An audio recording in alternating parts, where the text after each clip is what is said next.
नमस्कार, मैं हूं सौरभ सुमन। आप देख रहे हैं the school of base.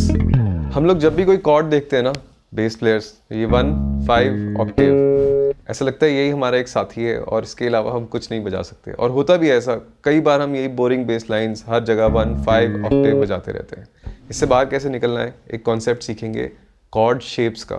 Cord shapes को इस्तेमाल करके नए आइडियाज़ कैसे क्रिएट करते हैं, आज उस बारे में बात करेंगे। तो जब आपको कोई दो कॉर्ड दिखती हैं, ये जैसे एफ शार्प माइनर है और सी शार्प माइनर है, ठीक है, सी शार्प माइनर चले गए, तो 1 5 ऑक्टेव क्या करते हैं हम लोग,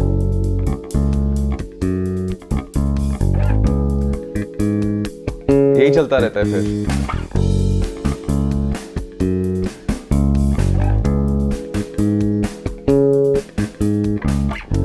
राइट, अब इसकी एक लिमिट है, थोड़ा सा तो बजा सकते हैं इसको, लेकिन फिर इसके आसपास भी तो कुछ क्रिएट करना शुरू करना है। यहाँ पे आती है हमारी कॉर्ड शेप्स।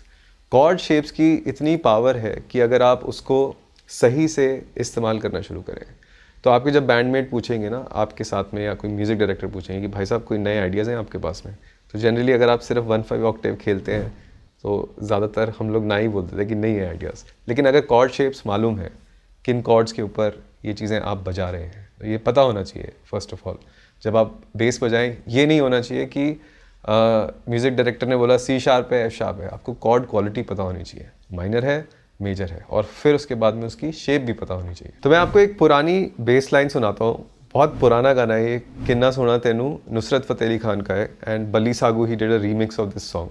उस टाइम पे ना बेस लाइन पे बहुत ध्यान दिया जाता था ज़्यादातर, एंड इवन लकी अली के कुछ गाने हैं जिनमें बहुत सुंदर बेस बजा हुआ है।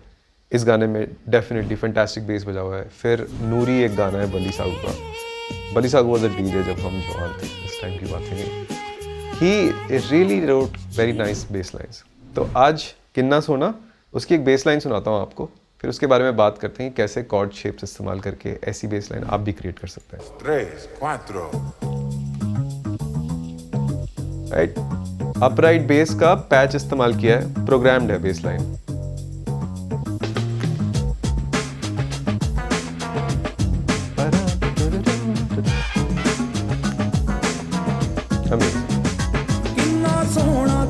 गाना शुरू हो गया, बेस लाइन सेम है।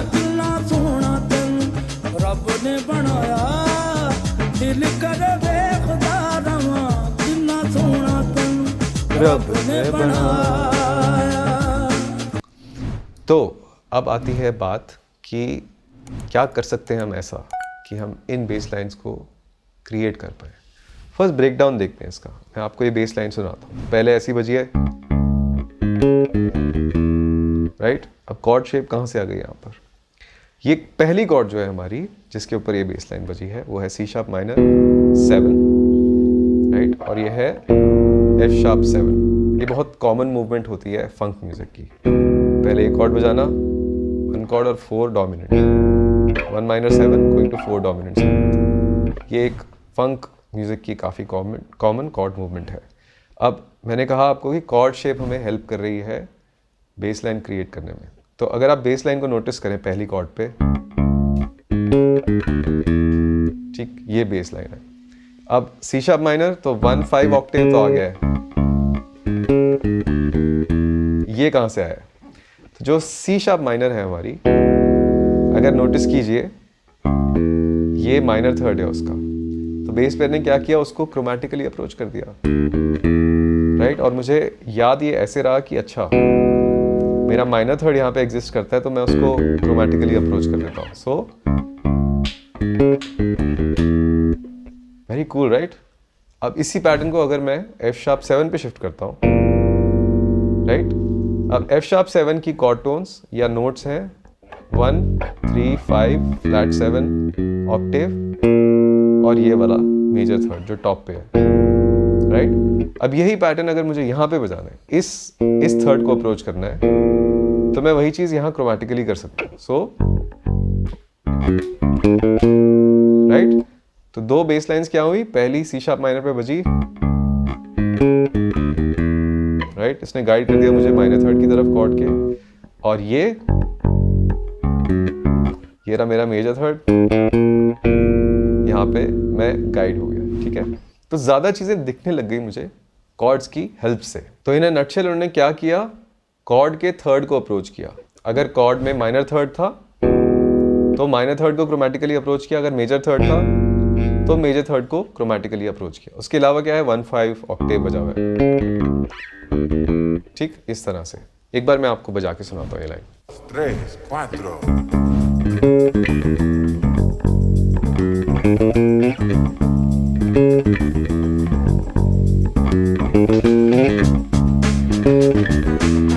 So funky.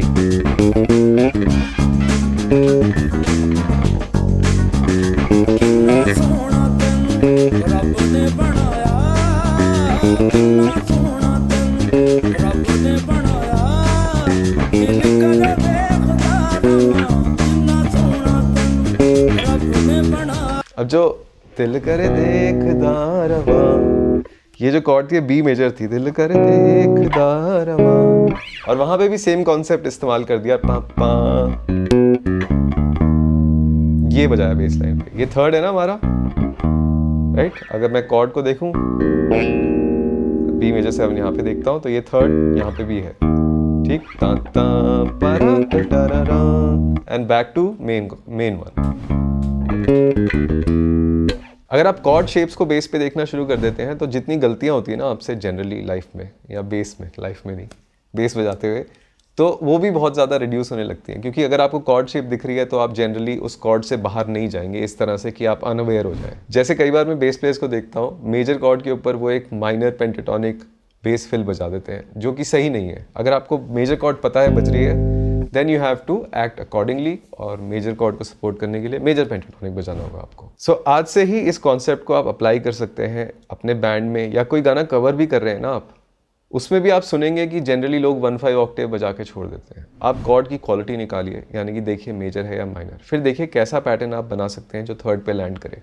ये काफ़ी एक्साइटिंग एक्सपेरिमेंटल एक्सरसाइज होगी आपके लिए, जो आपको काफ़ी ज़्यादा कॉम्पोजिशनल बेस प्लेयर बना सकती है। यानी कि आप कंपोज कर सकते हैं अपनी बेस लाइन्स, और इन कंपोज्ड बेस लाइन्स को अलग अलग गानों पे अप्लाई कर सकते हैं। इस कॉन्सेप्ट का मैंने इस्तेमाल काफ़ी ज़्यादा किया अराइव्ड शो में, जब मैं बजा रहा था तो काफ़ी सारे गाने थे, हमें 4-5 गाने एक दिन में फ्रेश आइडियाज़ के साथ करने होते थे। तो जो आइडियाज़ मुझे म्यूज़िकल डायरेक्टर से मिलते थे, आदित्य पुष्करना, जो उस शो को डायरेक्ट कर रहे थे, उसके अलावा कुछ एडिशंस करनी है, कॉर्ड्स को और सुंदर बनाना है, तो कैसे मैं उसको हाईलाइट कर सकता हूँ, यही कॉन्सेप्ट मेरे काम आया। हर बार कुछ नई चीज़ अगर बनानी है, know the chord shape and build around it, ठीक है, बहुत ज़्यादा इंपॉर्टेंट है। तो अगर आपको कॉर्ड शेप्स के बेसिक्स सीखने हैं, शुरू से शुरू करना है कि कैसे कॉर्ड्स बजाई जाती हैं और उसके आसपास बेस लाइन्स कैसे बनती हैं, तो द स्कूल ऑफ बेस का लेवल 1 कोर्स है, और फिर उसके बाद में लेवल 2 कोर्स में हम 7th हार्मनी में घुसते हैं, यानी कि 7th कॉर्ड्स के साथ में कैसे आर्पेजियोस का इस्तेमाल करके बेस लाइन्स इस्तेमाल होती हैं। और यही कॉन्सेप्ट वॉकिंग बेस लाइन में भी इस्तेमाल होता है। आप पहले कॉर्ड्स को रिकग्नाइज करते हैं बेस के ऊपर, और उसके अराउंड आर्पेजियो बजाते हैं। जैसे अगर मैं A-7 देखूं, तो अब मुझे A-7 आर्पेजियो बजाना ऑलरेडी ईजी हो गया, मुझे ऑलरेडी ये सारे नोट्स दिखाई दे गए हैं। इस तरह के कई सारे कॉन्सेप्ट्स हैं जो मैंने लेवल 1 लेवल 2 कोर्स में बहुत डिटेल में एक्सप्लेन किए हैं। आज की लेसन समरी ये है कि जो भी आप कॉर्ड बजा रहे हैं या नोट बजा रहे हैं, उसकी कॉर्ड शेप आपको दिखनी चाहिए बेस के ऊपर। अगर आप ए मेजर बजा रहे हैं तो ए मेजर दिखना चाहिए क्लियरली। दूसरी चीज़, थर्ड को इस्तेमाल करें अपनी बेस लाइन्स को और इंटरेस्टिंग बनाने के लिए। उसको क्रोमेटिकली अप्रोच करके देखें क्रिएटिवली कि आप क्या क्या कर सकते हैं उन बेस लाइन्स पे जिन पे आप सिर्फ 1/5 ऑक्टेव बजा रहे हैं। इस वीडियो का होमवर्क ये है आपका, इसकी जो बेस लाइन है, मेन बेस लाइन, किन्ना सोना तेनू रब ने बनाया, उसको बजाइए, रिकॉर्ड कीजिए, इंस्टाग्राम पे अपलोड कीजिए और टैग कीजिए द स्कूल ऑफ बेस को। मुझे बड़ी खुशी होती है आप लोगों को देख के, आपकी ग्रोथ देख के। प्लीज़ अपलोड कीजिए, आपका बेनिफिट होगा, आपकी प्लेइंग इंप्रूव होगी, मेरा बेनिफिट होगा, मेरी खुशी इंप्रूव होगी, क्योंकि आप जब बजाते हैं, अपलोड करते हैं, मुझे बहुत अच्छा लगता है। Thank you so much for watching. Support कीजिए वीडियो को by clicking like and subscribe. मैं मिलता हूँ नेक्स्ट वीडियो में। Bye bye.